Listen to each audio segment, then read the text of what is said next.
तुला आश्चर्य वाटेल,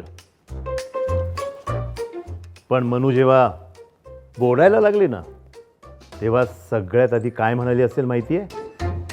मामा.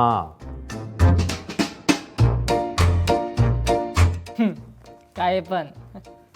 अरे खरंच. अर्थात मी सोडून सगळे म्हणतायत ती मामा नाही, मम्मा म्हणाली होती. पण माझा 100% विश्वास आहे ती मामाच म्हणाली होती. मनू माझ्याकडे सुट्टीला यायची ना, तर काय धमाल करायची माहितीये?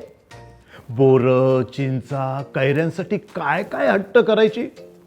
शिवाय जाता येता त्या छोट्याच्या दुकानातील बिस्किटं, गोळ्या मस्त करायची. खूप ओरडायचा तो, तिचं पोट दुखेल म्हणून.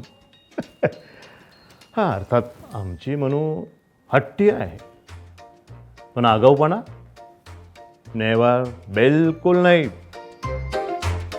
त्या बाबतीत ती माझ्यावर गेली आहे. मनू 10वीत पहिली आली ना, तेव्हा काय पार्टी केली होती आम्ही.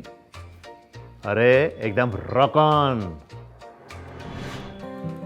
आता तीच आमची परी दुसऱ्यांच्या घरी जाणार आहे. मामा मामा मला खांद्यावर उचलून घेऊन आले, असा हट्ट करणारी आमची मनू सासरी गेल्यावर अनेक जबाबदाऱ्यांचे ओझे स्वतःच्या खांद्यावर कशी पेलणार आहे माहित नाही. हे असंच असतं रे बाबा, हे असंच असतं. मामा. हे अरे, कोणीतरी हाक मारतंय. चल बघू. भाऊजींचा निरोप होता, कुठेतरी जायचंय म्हणे. चल बघू कुठे नेतायत ते पाहू तरी. चल चल चल चल.